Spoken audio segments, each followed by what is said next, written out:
Harry Potter, okay. Some say it's not Harry Potter, but hopeless, okay. H stands for the element size, P stands for the local polynomial order, and if you orchestrate distribution of both, you get exponential convergence in finite elements, right? You get the best approximation properties compared with methods that are only H or P adaptive or no adaptive at all, not adaptive at all. But the biggest issue is, of course, stability. Ivo started with elliptic problems and stayed with elliptic problems for most of his professional career, and we managed to extend it a bit into mixed methods, Maxwell equations, and some other mixed methods, including multiphysics, wave propagation problems, where stability comes from the fact that HP finite elements form a discrete sequence. And that's a subject on its own. Today I will talk about our newest babies, a method that Jay and I co-invented about a year ago that made me so excited that I claim that this is really the discovery of my life, and I hope to propagate some of that excitement to you in the next hour. So it's good to start with some historical background. In this case, the history doesn't go too far. Starts about 4 years ago when I organized a Congress on computational mechanics in Austin, and each Congress is supposed to have a short course, and nobody wanted to give one, so eventually I gave one on my stuff, HP methods, and one of the participants was David Young from Boeing, who got sufficiently excited with the higher order method that came into my office a few months later and said, Leszek, would you work for Boeing and try to do something, you know, for the problems that we need? I said, that's great. In fact, this research did start with compressible Navier-Stokes, but that was 20-something years ago, and very quickly we went into linear problems exactly because of the stability. So I said, you know, I don't think it's going to work for something that is non-elliptic. And he said, well, would you try? So we did try. We solved the so-called full potential equation. Some of you may know what it is. It's a nonlinear equation that is elliptic until in the subsonic regime, when the Mach number is more or less than 0.5, and then when it exceeds 0.5, it gets into what is called transonic regime. A hyperbolic pocket develops over a wing of the aircraft, and as I predicted, the HP method fell apart. So it worked beautifully in the elliptic regime as expected, but it fell apart once we had this mixed regime.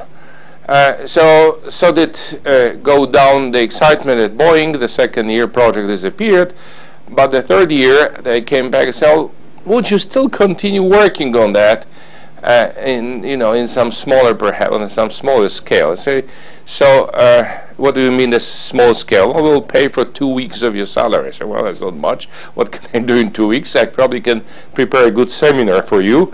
And that's where it started. I decided to compare DG with SUPG, and as a starting point I took a very nice paper that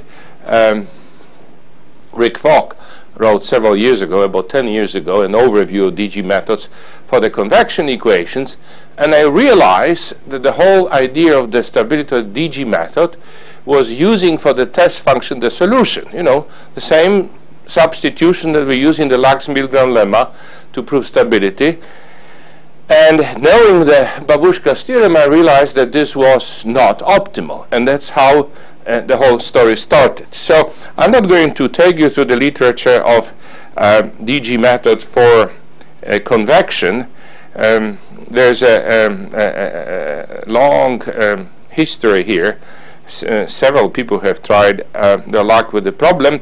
One of the main points is that the standard DG method is known to be suboptimal in the case of the H method. Peterson proved and demonstrated numerically in 91 that if the meshes are not that you know, he could select a mesh for which he would get only suboptimal convergence in the H method, and this is a very well known fact.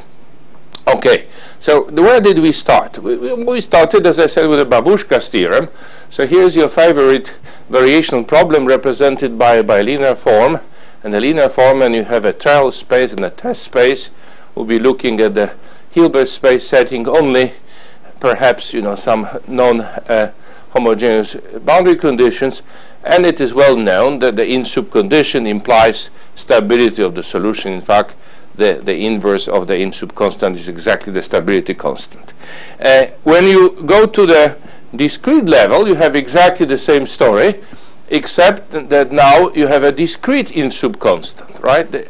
And again, that discrete in-sup constant implies discrete stability, but it also implies convergence. In fact, the best approximation error measured in the norm of the space U is about, I mean, the actual approximation error is measured by the best approximation error times the stability constant that involves the discrete stability constant and the continuity constant. That's the famous Babushka's theorem, has been known since 67. I think Ivo published that in 67. So that's what, 43 years by now. Now, Ivo always starts with his beloved, you know, 1D Laplace problem. We call it the Babushka's problem at ISIS.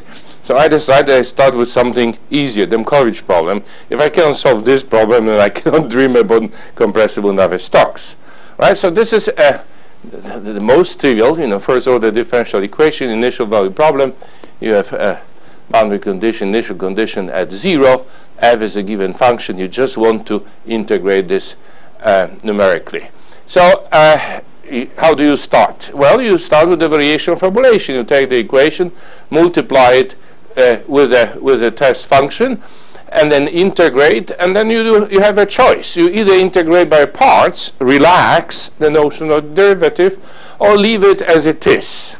Now, if you leave it as it is, then the solution enters the problem to the derivative, test function to the function value, so you immediately see that U should be in H1, V should be in L2, right? And you get a method. And in fact, this variational formulation does lead to a stable spectral method on a 0-1 interval. If you use polynomials of order P for the solution, you have to use polynomials of order 1 less for the test functions. And the reason this makes sense is because you have also this initial condition to satisfy. Initial condition makes sense for H1 functions. There are no conditions on the test functions, right?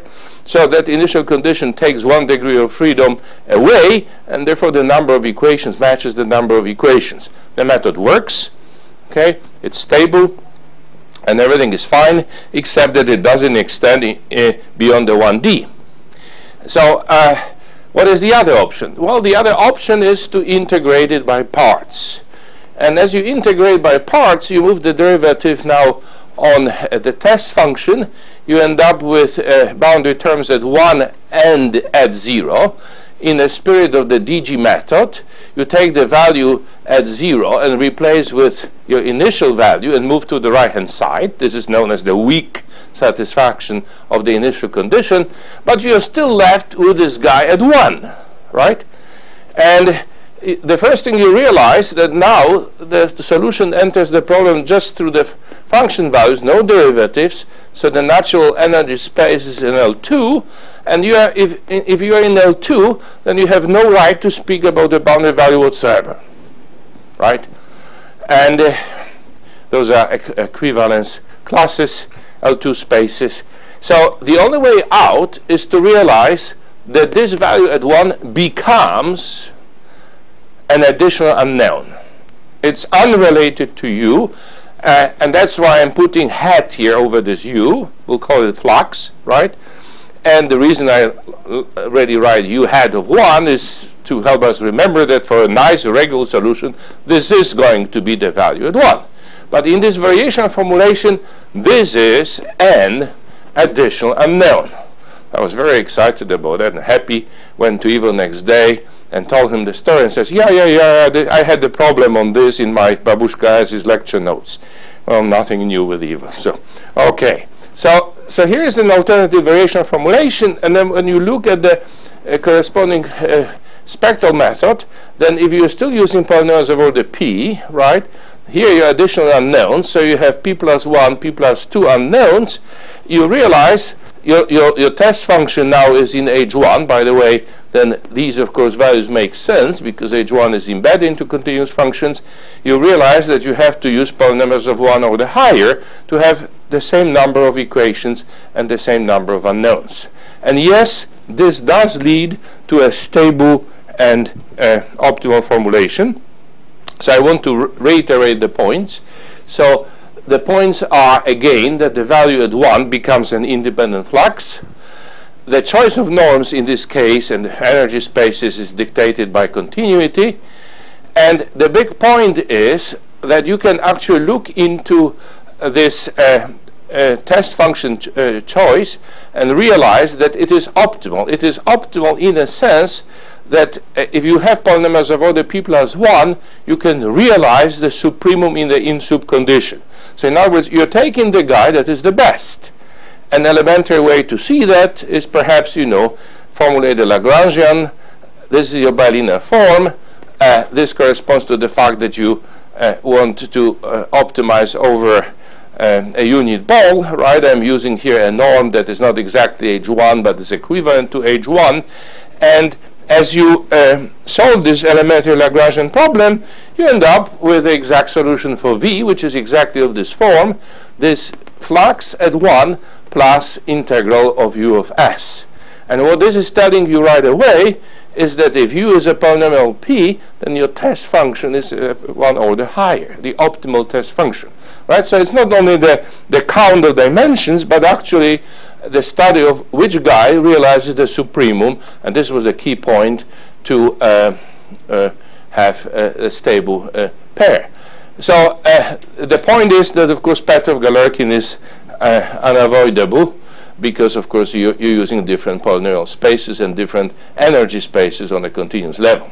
So how does it work for this simple problem? So if you take an exact solution as nice smooth solution like sine 6x, and you first display the L2 projection, well, this is the best you can get in this energy norm, and then you display the actual DPG of solution.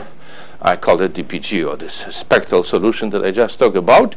And I have to admit, a year ago I was stupid enough to write two different programs, one for the L2 and the other one for DPG. And initially I thought that I must have used the same graphics in both. I didn't.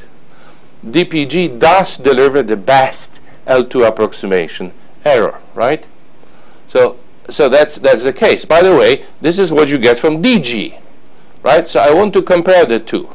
Now, the difference, the similarity between DPG and DG is that both DPG and DG have a superconvergence result in this case, that they deliver exactly the value, the outflow value, except that in the DPG case, that flux here, that value is an independent unknown. It matches the exact guy, and you still have the interior approximation free to minimize the L2 error, right?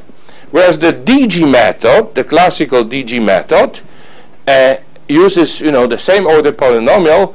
It still matches the outflow value, but then it is of course constrained what it can do inside, and it does not deliver the best approximation error.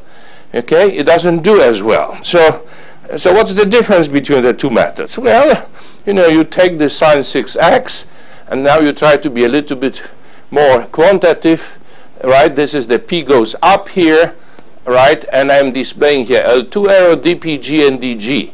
So L2 and DPG are the same. We already have learned that. And the DG is trailing a little bit behind, but not much. So you might say, so what's the big deal, right? I mean, you're just doing a bit better, but the method is much more complicated. Well, how about if we take a different problem? This is a problem where the exact solution is not a sine function, but it displays a boundary layer here at the outflow value, right? And if I take this guy, which of course was cooked up to show the superiority of the new method, right? This is the L2 projection that you get, right? So you can see that the exact value is the blue, and then, you know, as you increase the order, you're getting better and better resolution. And we already know that the DPG method delivers the same thing, right? But this is what you get from the DG method. Well, compare the two. So it's quite a qualitative and quantitative difference, right? The reason DG method struggles because it is constrained to deliver that exact value at 1, and because the whole action is here, right? Now, intuitively, you know, there's not enough degrees of freedom left to approximate this guy, and that produces those oscillations, right? And, well, there's a comparison side to side for p equal 1, 3, and 8. That's the DPG, and that's the standard DG. So you start seeing the difference at this point, okay? It's taking even math aside, you know, you clearly see that the DPG outperforms in this context DG. And if you again quantify that in terms of convergence rate, we're still talking about the P method on the spectral method. Now you can see that the two methods are quite apart by an order of magnitude or more. And of course, by taking a steeper and steeper boundary layer, you can push them apart as much as you wish. That's not the point. Now, once we figure out the spectral case, we said, okay, bingo, we can do it now element-wise. Basically, you know, have a marching scheme where we use the value on the left now as an inflow data. So this guy now is known, and do the same thing one element at a time. And we call it the original DPG HP method. And then we look at H convergence, right? So P is equal 0 now, but you're looking at H convergence, and again the same guy with a singular layer, and the DG still does better, still delivers the best L2 error, does better than DPG does better than DG, but you know the difference is not that dramatic anymore. And if I go to P equal 3, it's almost none, right? So again, you start getting your doubts. Well, am I much better here? Well, I'm better, but the question is not, you know, how much. Okay, so I want only to show you, to flash a couple of points in 2D. You can generalize the method to 2D. As you do that, you end up with this rather weird energy space for the test functions, right? It is L2, but with the derivatives in the streamline direction being also in L2. And if you restrict yourself first to just constant flow and introduce so what I call element streamline coordinates, all of this is in our first paper, you can come up with an optimal test space that realizes the supremum. And that optimal test space is kind of weird. It contains piecewise polynomials. So the punchline here is that it is optimal, but even though the Taylor functions are polynomial, the optimal test functions for the simple example are non-polynomial. They're only piecewise polynomial. And the very fact that they're piecewise polynomial forces you to do a lot of extra work. For instance, you have to divide this element into two parts and use Gaussian integration over each of the two parts separately, because otherwise you lose the whole game. So if you do that, you can actually prove a lot of theory, but I want to flash a few examples. And this is in our first paper with Jay. So this is the famous example that Houston, Schully, and Schwab use in their paper. And yes, in this 2D case, we do outperform DG method. This is convergence for various orders of approximation, H convergence, so P equals 0, 1, 2, 3, and so on. We do better, right? We also converge in terms of fluxes, right? But one of the biggest points that we wanted to make, and we did make in the paper, is that for this famous Peterson mesh, right, for which the DG method delivers suboptimal H convergence, we do deliver optimal, right? So this is the result that was open for, issue was open for about 20 years, this optimality. So we get the optimal H convergence rate, and what is important for me, we don't only converge optimally, but we always outperform DG, you know, in context of those, all the problems that we solve also in 2D. So this is how it started. Here's one illustration also between the two methods. This is the Peterson mesh.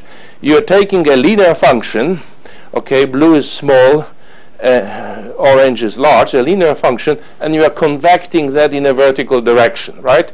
So on the right-hand side you have DG, on the left-hand side you have DPG. And you can see that DG has this very strong crosswind diffusion effect. In other words, here you are very blue, dark blue, and dark orange. By the time you convected it here, this is light blue and light green already, right? The solution has diffused. Whereas the DPG method keeps the color. There is minimal crosswind diffusion, right? Okay, those are all, you know, it's an intuition, but it helps. So this was the conclusions that we made in the very beginning of the very first paper. But then, of course, the big question was, okay, nice theoretical considerations, maybe a method for constant convection if you want to do that, but what about non-constant beta, and what about, of course, more complicated problems? And this is where the actual subject comes into. I start the actual presentation. I'm already 25 minutes into, right? So, okay. But we decided it would be good to give you the story how it started. So this started literally at the end of 2 months stay of Jay in Austin, the end of April last year. I have a number of collaborators now at ISIS. I already mentioned David and some of my collaborators in Spain and at KAUST. So here's what I would like to talk about. I don't think I will manage to talk about all of this, but I want to first of all make a very short review of the original DPG method, then discuss the theoretical concept of optimal testing, and then walk you through 1D and 2D confusion examples in context of adaptivity, arrive at some conclusions, and then maybe privately discuss the subject of optimal norm for test functions. And I have separate 5 other presentations on related problems, including wave propagation. So when I gave the presentation on the subject last year at MATLAB in June, Jay and I were convinced that we are the first ones to invent what we call discontinuous Petrov Galerkin, and I even made a slightly impolite joke pointing to the fact that this is Demkowicz Gopalakrishnan method, right? But a very slim and dark-looking fellow approached me after the presentation, which was, by the way, very nicely received, and said, Professor Demkowicz, I didn't want to spoil your fact, but there's nothing new in your presentation. We did all of this already, published 5 years ago. And those guys even use the same name, Discontinuous Petrov Galerkin method. So the credit on that goes not to us, but to a group from Milano. And there are 4 names there, starting with Micheletti. That's the one that I know personally, plus 3 other names. And I will explain, first of all, what they did, and then, contrast that with our contribution. So what they did, it was very much, similar to what I showed you for the convection problem. I'm going now to turn to the confusion problem. I hope I can use that abbreviation here. You take that problem, you break it into a system of 2 first-order equations. Sigma is the stress, U is the say velocity, and those are your boundary conditions. I'll be looking at this 1D problem for the next half an hour.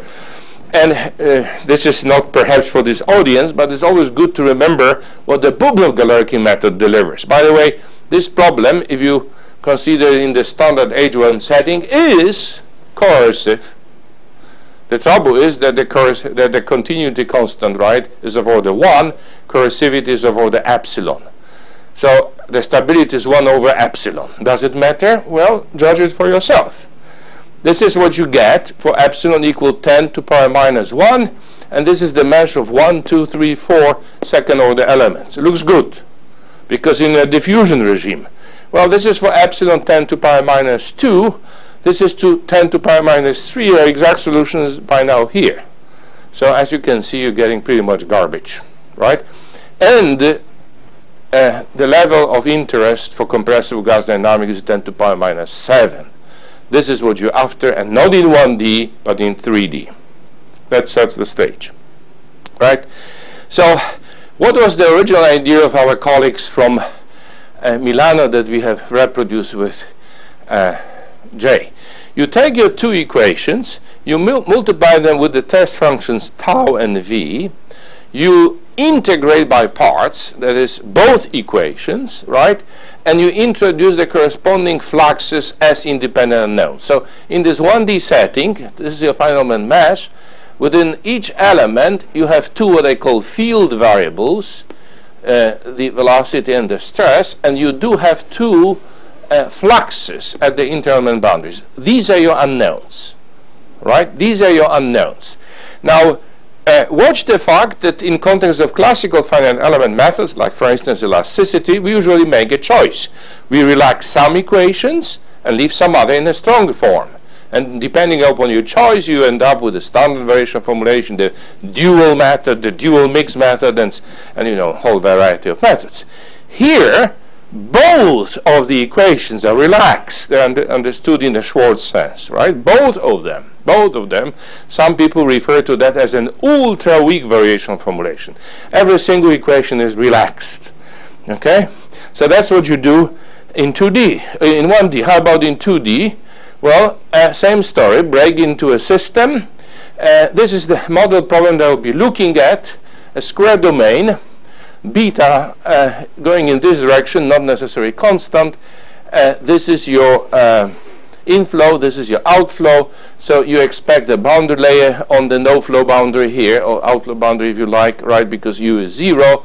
And this is the initial condition that I will be using in my presentation, numerical results. The idea of the DPG formulation is the same. Multiply with test functions and relax both of the equations. So you end up with the energy spaces here for the first equation in 2D is an H-diff, because you have diff sitting on your test function, H1 in the second equation, right? And then sigma and U naturally live in the L2 spaces. I have added here possibility of using weights. I will comment on that in a moment. And the resulting fluxes live in some weird spaces. I know what spaces these are. Difficult to explain in a few minutes. H1 half, H1 minus 1 half type spaces.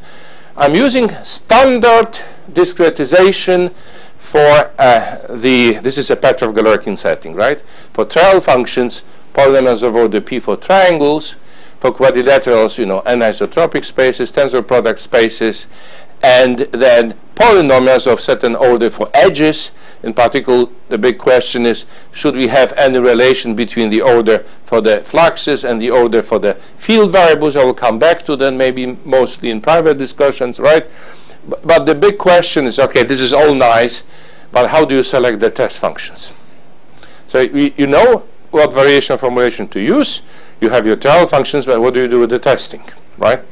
So the Italian colleagues, where the thinking is perhaps dominated by Franco Brezzi for about 40 or so years, right, came up with particular choices. And the leading principle was what? The number of test functions has to match the number of trial functions. And as they learn, they quickly run into stability problems. Right? The method was not stable, so they started to add additional stabilizing terms, like the many of the DG people do, right, to survive. And yes, they managed to produce 4 papers on the subject, but it was clear, in my opinion, that, you know, they were stuck with the same concept. Okay, now what we had learned at this point with J is that if I want to do it right for the convection problem, right, there are 2 things that happen. A, I should be looking at guys that realize the supremum, and the second one, that I should expect non-polynomial test functions. So sure enough, if our Italian colleagues use only polynomials for testing, they will never get to this non-polynomial test guy that turned out to be optimal for the convection problem. That was the punchline. And this is where now this, you know, abstract B cube framework comes into the picture. You tell me what the 3 B's are, I can tell you right away. It's Banach, Babushka, Brezzi, in honor of the 3 guys, right? And it starts again with our variational problem. We already went through that. I only want to remind you that, of course, this variational problem can be framed as formulated as a usual operator equation, with the only point that the operator goes from U not into some other Banach space but into the dual on V prime, right? Because every bilinear form defines a unique corresponding operator B that goes from U into V prime. So if you want to study variational problems within the classical Banach theory of operators, right, you have to be ready to deal with operators that go from U into a dual of, in this case, Hilbert space. Now, continuity condition is equivalent to the continuity of operator B. And the in-sup condition, right, is equivalent to the classical, is the same thing, is observation that this operator B has to be bounded below. And boundedness below is equivalent to the closed range, and this is where we run into the closed range theorem, which is the fundamental, theory for well-posedness of linear problems like this. So I only want to remind you that if the null space of the adjoint operator is trivial, then this problem, then you can prove that has a unique solution, and that solution is stable, and the stability constant is exactly the inverse of the in-sup constant. Okay, so we have this. But now comes our concept with J. So I'm going to look at the supremum, right? And I say, well, the supremum of BU of UV with a span over the unit ball, well, the same thing as the norm of BU in the dual space, right? In fact, defines a norm on U. And the continuity and in-sup conditions imply that this norm is equivalent to the original norm on U. M and gamma, nothing else than those equivalence constants, right?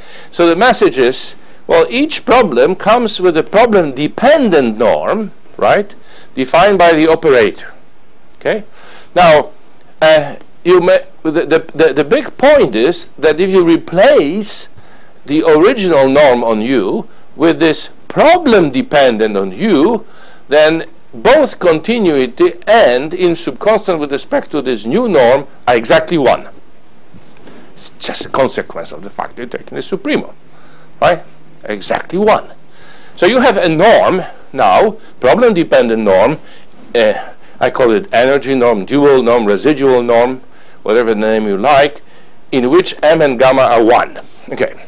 Second thing you may want to recall that one way to explain what is the meaning of a norm in the dual space in your elementary functional analysis class is to remind the audience that the Rees operator is an isometry from V into V prime. So one way to compute the norm is to apply the inverse of the Rees operator of this guy and compute the norm in V, the original test space, right? What does it mean, apply the inverse of the Rees operator? Well, you have to solve an auxiliary problem where on the right-hand side you have your BU, and on the left-hand side you're solving for that unique V sub U, right, that represents the linear functional. So you have to solve this auxiliary variation problem set up in space V for a given U to get V sub U, and this energy norm is exactly the norm of this V sub U, the solution of this guy in the space V. Okay. So this is, I presume that everybody can follow that. And now comes the concept of optimal testing, which was really the breakthrough, the way I see that in our thinking with J.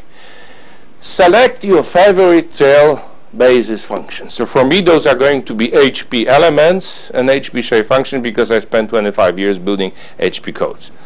But Robert can use his, absolutely perfect functions incorporating, right, all the information about the rough coefficients. People that use wave functions, waves, right, in wave propagation problems will insist on using waves. Fine. Take whatever you like, the best. Now, for each of your trial functions, I'm going to come up with an optimal test function. I call it EJ bar. And what is the principle behind that? Well, I'm going to take the guy that realizes the supremum. So this is the best guy from the stability point of view. The best corresponding to this trial function. So for each EJ, I'm taking an EJ bar that realizes that supremum. That is, that solves this auxiliary variational problem that we talk about, right? And if I do that, because I have the best guy in my test space now, what I end up with is the observation that the discrete in-sub constant corresponding to this ideal method is the same as the continuous in-sub constant. You realize? That's a big point. Because so far we could make that observation only for a very nice and limited class of coercive problems and the energy norm. Right? Conforming methods. We always teach it in one of the first class in finite elements. But now, in this Petrov-Galerkin setting and optimal testing, you can do it. You have the same conclusion, but for any problem, any variation problem. But you have to use this optimal testing. Okay? So what do you learn from that? Well, in the Babushka's theorem, we had this ratio of two guys. But if I use the energy norm, m is equal to 1, right? And if I use optimal testing, gamma HP is equal to gamma, and gamma was also equal 1, so these two guys are 1, so I have this. So what does it mean? Well, that means that this Petrov-Galerkin method with the optimal testing delivers the best approximation error in the energy norm. You understand? You cannot do better, by definition. This is the best, but in this norm.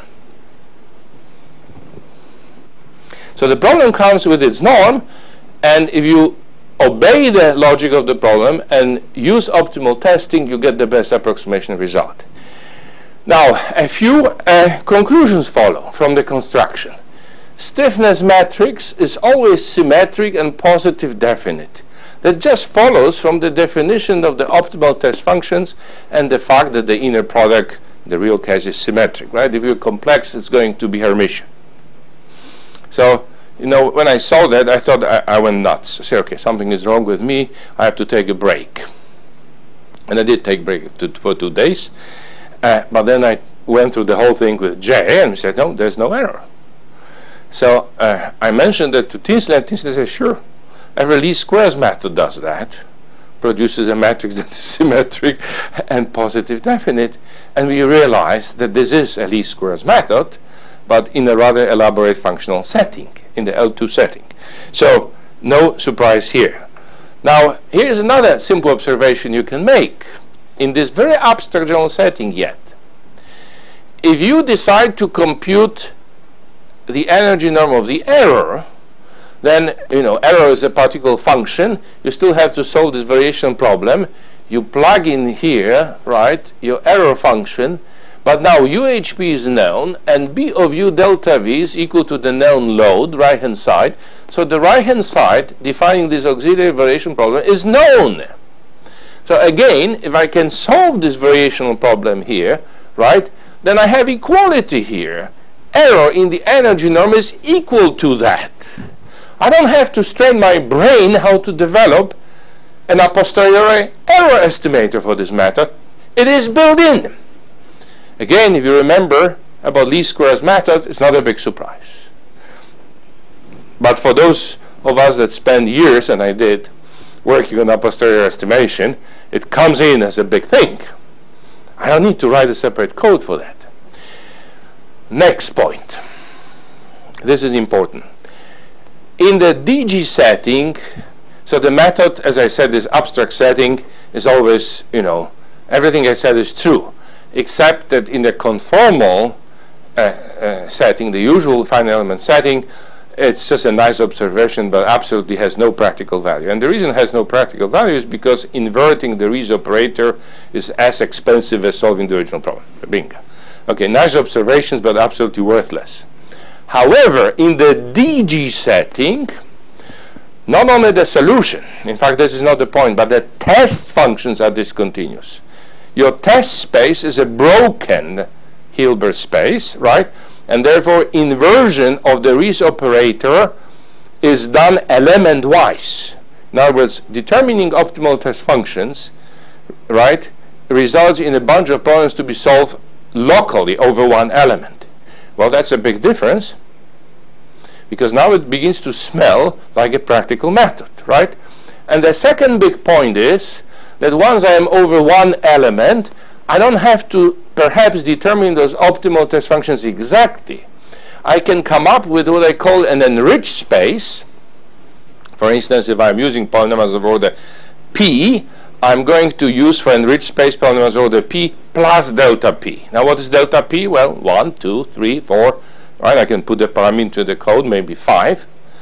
And then I solve those problems, local problems over one element for the optimal test functions in this enriched space.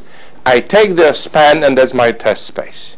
So now these optimal test functions are polynomials, but they should not be confused with, you know, specifying as a test space just polynomials of higher order. That's not the point.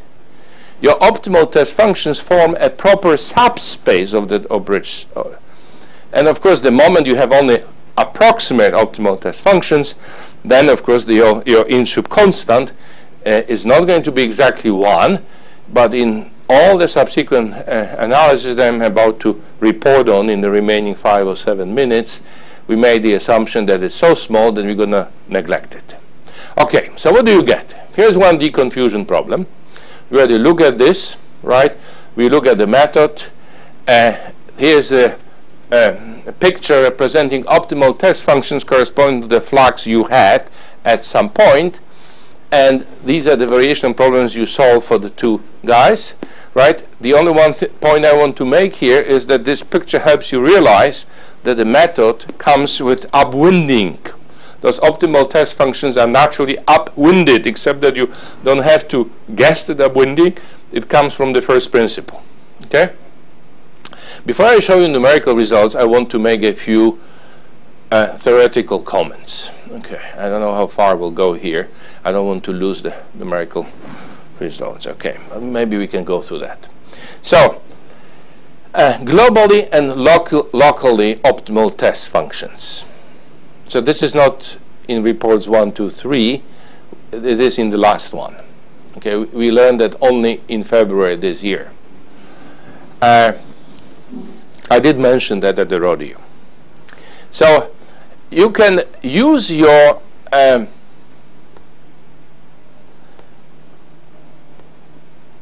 the same formulation as before, but not over each individual element, but over the whole, so to say, one element case. What that means is that when you discretize it, now tau and v come from the globally H1 space. And if they come from a global H1 space, you don't get the fluxes except for the fluxes on the boundary. You still can use for your Terrell functions, you know, HP guys with the local support. But the big point is that now the optimal test functions, right, test functions are going to be global. Not over one element, but global. Why global? Well, because you're solving a global problem over the whole domain and not over the individual element to determine them. So it's still, you know, positive, definite, and symmetric, but this time is full. However, the resulting energy norm, because it has nothing to do with the mesh, is mesh independent. So you get a mesh independence. And therefore it's natural to ask the question, what is the relation between the globally and locally optimal test functions? And here's a very quick algebraic observation I want to share with you. If you look at the globally optimal test functions, this is the way they look like, right? And you interpret that variation problem in the Schwartz sense, then of course you satisfy those equations, but in the distributional sense. Sigma and u here stand for Terrell guys. The Terrell functions, of course, are piecewise polynomials, so these derivatives here will induce some Dirac's deltas, and sure enough, what that means is that you have to interpret these equations the classical way within each element, but at element interfaces you're getting jumps. We know that. And you also have boundary conditions. at 0 and at 1. So if you take now these strong form of the equation satisfied by the globally optimal test functions and multiply them instead with discontinuous test functions, and then integrate by parts and sum up over elements using interface and boundary conditions, then you realize the following thing. These optimal guys, right, the right-hand side is exactly the same as for the local guys, plus, except that you have here, you see these jump terms corresponding to these constants. Now, what that implies in 1D is that the globally optimal test function corresponding to the HP trial shape function is a linear combination of the corresponding locally optimal test functions. So I don't think I am able to explain all the details here in this few minutes, but I want to deliver the punchline. The punchline is the globally optimal test functions produce a norm that is mesh independent, so give you mesh independence result, but they're non-practical. The locally optimal test functions are practical, but everything is related to a mesh. So how do you know that the solution, that this energy norm is not mesh dependent? Well, you do, because the corresponding test space is identical. So in fact, the local guy delivers the same thing as the global guy, right? The energy norm is mesh independent. Related result that we prove in our third paper is the error representation function corresponding to the DPG method is globally continuous. That we observed numerically. It took us 3 months to prove that. In the end, once you know how to do it, the proof is elementary. It wasn't trivial at all. Okay, robustness. Now this is in context of singular perturbation problem, starting with a convection domain diffusion. You can, in this 1D case, derive an explicit formula for the energy norm. This is what the energy norm is. And you can prove that if you work with the particle weight, I can explain to you the intuition where this weight came from, then this energy norm is bounded below by the standard L2 norm and the order 1 constant, in particular independent of the confusion. So stability is independent of confusion, because the L2 norms for the error are bounded by order 1 constant times the energy norm of the error. I'm sorry, this is an error, should be sigma minus sigma HP. This is equal to the best approximation result, and we haven't derived estimates for that, but we have numerical experiments. So a greedy poor man HP algorithm was used to produce those results. This is based on by now classical work of Schully and Schwab from late 80s, which basically tells you that if you're after boundary layers, then you should proceed with H refinements until you resolve the diffusion scale and then turn on P, switch to P.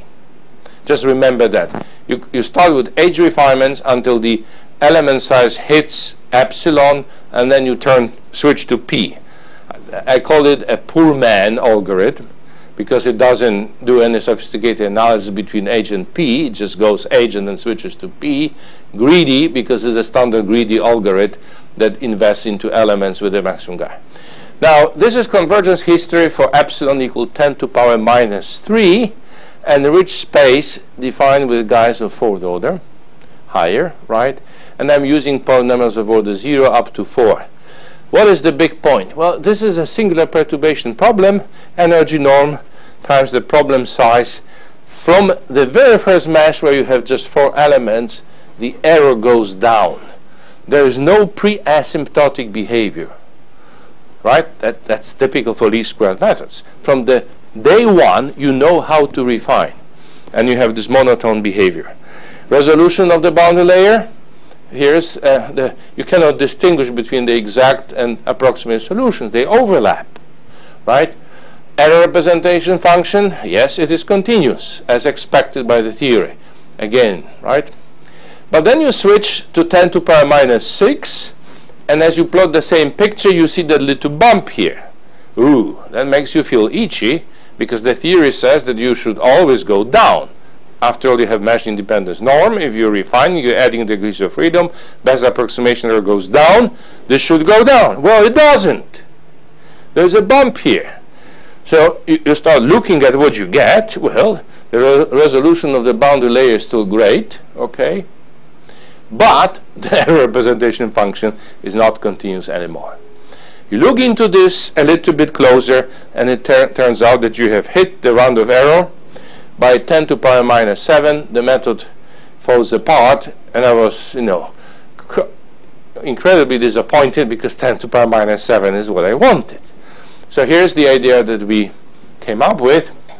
Instead of using standard inner product, you use a rescale inner product, where you get the L2 and the H1 terms closer by multiplying by the element size. I call it a moving target strategy. That's what you use with your graduate students if they succeed, right? If they're good, you redefine their PhD every year or every semester, right? So that's what you do with this method. We tell, okay, you start with the regular one, but once it got the first refinement, we immediately change the goal by changing this. And does it work? You bet it does. Okay, it's not a monotone behavior now, because you're changing, right, the goal. It stays constant. But once the mesh stabilizes, this is where you have regio diffusion scales, boom, boom. Now the norm is fixed, and you get perfect resolution, and you recover your continuity of the error representation function. Okay. Now, with that technique, you can push it to 10 to the power minus 11. 4 orders more than we need on a 15-digit machine. So all I want to say, perhaps with the 2D, that we can do the same thing in 2D. There's no way I'm going to go through that. So, sorry. I only want to show you the pictures. 10 to the power minus 3 triangles. That's the mesh after 21 refinements. That's the zoom on the upper boundary, zoom on the northeast corner. You're getting those HP meshes. That's the kind of quality you get for the solution. Resolution of the boundary layer. Still not perfect. You see some traces of the mesh, right? This is in a corner, right? 10 to the power minus 4 with triangles was limit on this baby. 10 to the power minus 4 quads. You can introduce now anisotropy. It works better, but I wasn't able to push beyond 10 to the power minus 5. But with the redefined norm for test functions, I was able to push to 10 to the power minus 7, and I believe I can do 10 to the power minus 8. This is 45 mesh refinements, starting with a stupid mesh of 4 elements, completely ignorance mesh, right? It takes you, look at the zoom. This is zoom times 10, number 100, 1,000, right? And 10,000, 10 to the power 5, you finally see the resolution of the boundary layer. This is the velocity. This is the zoom, 10 to the power 5. Watch for those magnifying factors. You will not see that in usual finite element methods, right?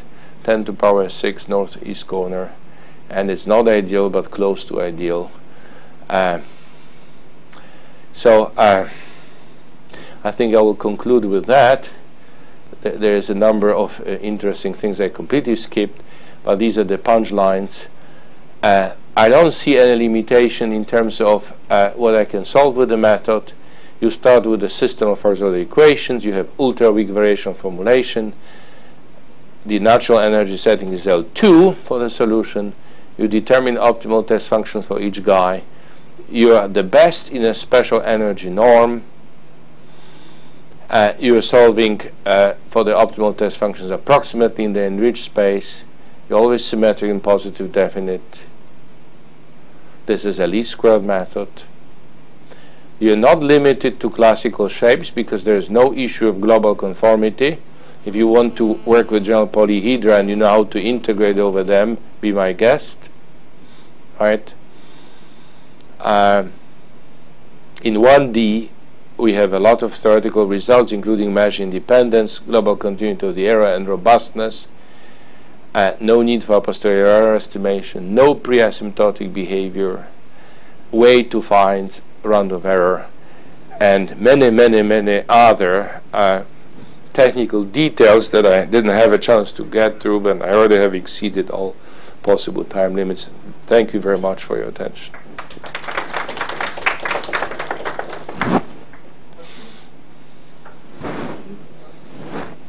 Your moving target scaling, is this to acquire H1 stability? No. No, this is just to find round of error. I mean, if I had more than 15 digits, right, then I wouldn't have to do that. I could, use just the standard norms for the test functions. The reason I had to do that was because if you look,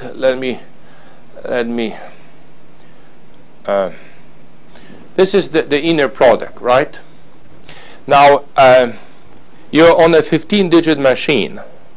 Epsilon is 10 to power minus 7. Your element size gets to epsilon. So it's also 10 to power minus 7. Right? This term, derivative times derivative, scales like 1 over h. So this term is of order 10 to power 7. This term, L2 product, scales like h, so it's order 10 to power minus 7. You're adding something of order 10 to power minus 7 to something of order 10 to power 7 on a 15-digit machine. You have a 2-digit overlap. What do you get? Trash. Right? By placing that h factor here, I am bringing these guys by 7 orders of magnitude together. So the overlap goes from 2 to 8 digits for that h, and that's good enough. The old philosophy that I remember from penalty methods is that when you study conversion of the penalty method, you always go very nicely down and then up. And the optimal value for the penalty method is such, this is the rule of thumb, that the overlap between the corresponding contribution to the stiffness matrix should be at least half of the significant digits that you have. That's the philosophy. Right? So this has nothing to do, it's just fighting round of error.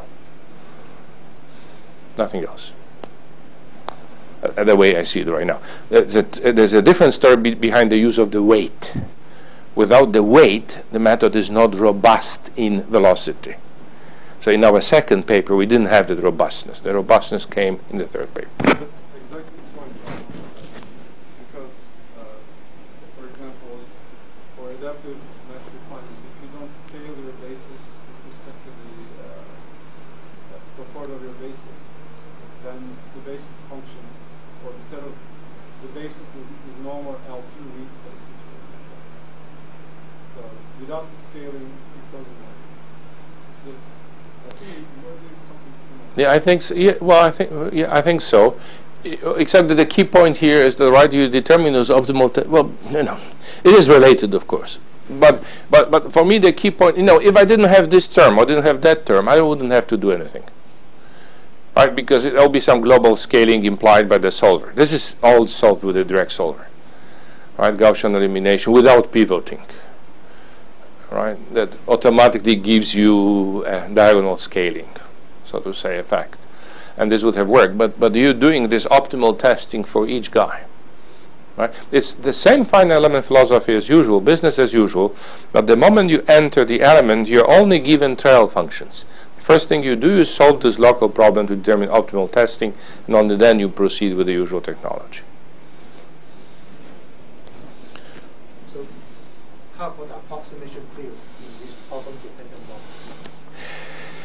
model? So, okay, okay. So I can. We have solid theoretical results for this original version of the method for the 2D convection. Right? When it comes to convection diffusion, we have stability theory in 1D and many other results that I didn't mention. In particular, the issue of optimal test norm that I didn't have time to go into. Jay and I are working full speed trying to extend it to 2D. It's not trivial, and I think we are running into fundamental problems that every DG person must have look at. You know, what are the energy spaces here for the fluxes? You end up with there's some globality there. Those energy spaces are traces, basically, of, you know, H1 guys on this what I call the wireframe, and then the dual to that, and so proofs are tough. We can discuss it offline. We have the answer is we don't have any mathematics right now in 2D. I mean, except for some, I would say, educated intuition, but no solid mathematical results. But a growing evidence that it works in 2D, in 2D. And a lot of evidence in 1D, the problems that I had mentioned, but I didn't talk about, wave propagation. The method delivers, you can solve shells avoiding locking with no locking. You can do wave propagation without phase error. You can solve compressible Navier-Stokes in 1D with the same viscosity, 10 to the power minus 11. You resolve the shocks. And I have those numerical results in hand. If you have time, I can show you some of that in different. So I'll stop it there, but we're going to continue and ask you questions about paper part 4. Okay. Okay, but thank you again. Thank you very much for your attention.